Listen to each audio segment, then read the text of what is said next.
নমস্কার বন্ধুরা। পশ্চিমবঙ্গের রাজনীতিতে এখন হুমায়ুন বনাম হুমায়ুন চর্চা তুঙ্গে।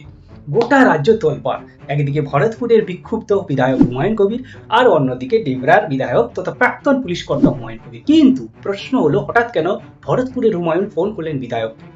যেখানে এক ফোনে তোলপাড় ও চিন্তায় নবান্ন। এক হুমায়ুন ডাকলেন, অন্য হুমায়ুনকে সাড়া দেবেন। 11ই ফেব্রুয়ারি মুর্শিদাবাদে বাবরি মসজিদের ভিত্তিপ্রস্তর স্থাপন হতে চলেছে। কিন্তু এই ধর্মীয় অনুষ্ঠানের আড়ালে কি লুকিয়ে আছে 2026-এর বড় রাজনৈতিক মাস্টার প্ল্যান? তাদের মধ্যে ঠিক কি কথা হলো, পুনলাভ নিয়ে চিন্তায় শাসক দল? জানতে হলে ভিডিওটি শেষ পর্যন্ত দেখুন। ভরতপুরের বিধায়ক হুমায়ুন কবির ঘোষণা করেছেন যে আগামী 11ই ফেব্রুয়ারি বুধবার বেলা 12টায় আনুষ্ঠানিকভাবে বাবরি মসজিদের ভিত্তিপ্রস্তর স্থাপনের কাজ শুরু হবে।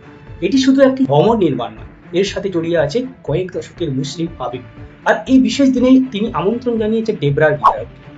ভরতপুরের হুমায়ুন কবির কান্দির প্রাক্তন আইপিএস অফিসার, বর্তমানে ডেবরার বিধায়ককে ব্যক্তিগতভাবে কল করে আমন্ত্রণ জানিয়েছেন।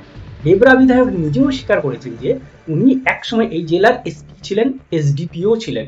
তিনি বলেন যে আমার সাথে হুমায়ুনের অনেক দিনের পরিচয়। তিনি আরো বলেন, বাবরি মসজিদ নিয়ে বিশেষ করে মুসলমানদের মনের ভিতরে একটা আবেগ কাজ করছে, যা আজও দিকি দিকি করে চলছে। আর 11 তারিখে যেটা বললেন যে বাবরি মসজিদ উদ্বোধন হবে, বাবরি মসজিদ শিলা ভিত্তিপ্রস্তর স্থাপন হবে, তো আমাকে উনি ইনভাইট করেছেন 11 তারিখে ওভার ফোন।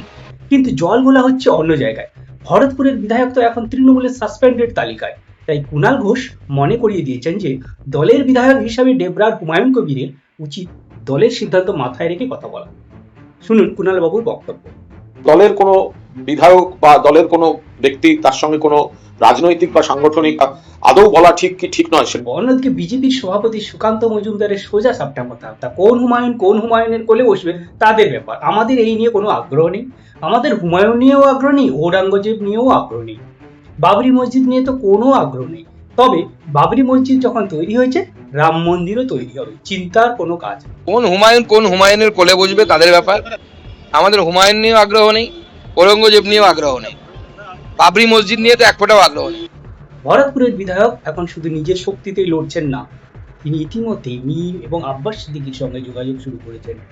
আসাউদ্দিন ওয়াসিসকে ব্রিগেডের সবার জন্য আমন্ত্রণ জানিয়েছেন তিনি।